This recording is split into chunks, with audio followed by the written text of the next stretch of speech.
आजकल ये बहुत होता है।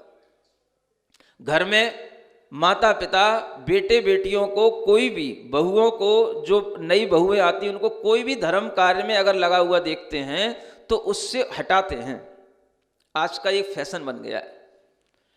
अगर बहू रात में भोजन नहीं करती है तो उसे जबरदस्ती करवाएंगे कर, ये फैशन बन गया है। ऐसा हमारे घर में नहीं चलेगा।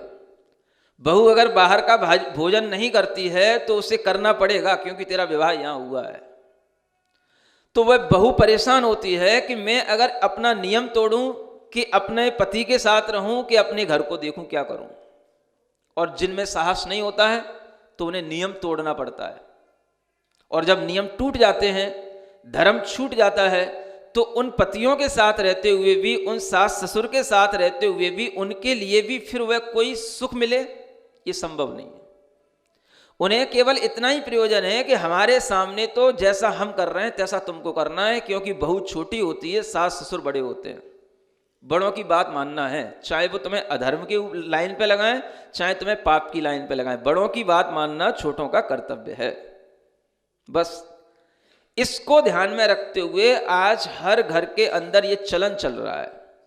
और दुख तो तब होता है जब जैन लोगों के घरों में बहू आने के लिए बेटियों को जब देखा जाता है दूसरे घरों में, तो आजकल के जैन लोग ऐसी ही बेटियों को ला रहे हैं। उन्हीं बेटियों को लाएंगे जो सब कुछ खाती पीती हो, रात में दिन में खूब हर तरीके से फ्रैंक हो, उसी को वो पसंद करेंगे।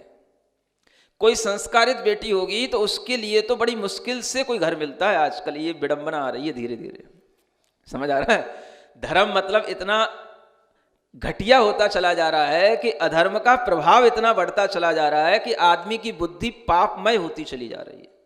और उस पाप बुद्धि के कारण से वह धर्म को गिरता हुआ देखना चाहता है। धर्म से कोई भी अपने अंदर अच्छा ही नहीं समझता है। धर्म का मतलब तो रूढ़ी समझता है, या बिल्कुल अपना ट्रेंड नहीं है, अपनी फैशन में नहीं है, ऐसी बात समझता है। लेकिन उसके माध्यम से जो उसे कष्ट होंगे, दुख होगा, वो उसे समझ नहीं आता कि उसी की वजह से उसके घर में जो पहले था वो सब धीरे धीरे गिरने लगता है, नष्ट होने लगता है। जब किसी धर्मात्मा के लिए धर्म को नष्ट करके उसके माध्यम से आप अपना मन का काम करते हो, तब सुन रहे हो। अगर समझ में आ जाए तो अपनी बुद्धि संभालने का प्रयास करना। भगवान शांतिनाथ की भक्ति करते हुए ये बुद्धि अगर आपके अंदर आ जाए तो अपनी मान कसाय को कम करने का प्रयास करना। एक तो ऐसे घराने हैं जिनमें संस्कारों की कोई जरूरत ही नहीं है, और एक ऐसे घराने होते हैं जिनमें अच्छे संस्कारित बेटी बेटियां होते हैं। लेकिन अगर उन संस्कारित बेटी बेटियों के लिए भी घर देखे जाते हैं तो जहां पर उनके माता पिता घर देखने जाते हैं तो उन घरों में इसी तरीके की डिमांड मिलती है। बेटी के कोई नियम तो नहीं है, मंदिर जाने का, रात में भोजन नहीं करने का, ऐसे कोई नियम तो नहीं है। ऐसे नियम वाली बहू नहीं चाहिए हमें, समझ आ रहा है। ये आजकल व्यक्तियों का ऐसा फैशन बनता जा रहा है। और जब जैन व्यक्ति इस तरीके के अपना फैशन बना रहे हैं, उनकी बुद्धियां इतनी खराब हो रही हैं, तो अब दूसरे के लिए क्या कहा जाए। तो जैन व्यक्तियों को अपना दिमाग ठीक रखना है। अगर जो अपना कुलाचार है, अपना जो धर्म का आचरण है, वही अपने बच्चे नहीं पालेंगे और वही अपने घर में बहू बेटियां नहीं पालेंगी, तो तुम्हारे घर में कभी भी समृद्धियां रहने वाली नहीं है। स्त्री को इसीलिए लक्ष्मी कहा जाता था। इस घर में रहती है तो भी लक्ष्मी होती है, दूसरे घर में चली जाती है तब भी लक्ष्मी होती है। लेकिन लक्ष्मी तभी होती है जब वो सदाचार के साथ में, अच्छे गुणों के साथ में रहने वाली हो। और ऐसी लक्ष्मी का अपमान करने वाले लोगों के पास में कैसे लक्ष्मी हो सकती है।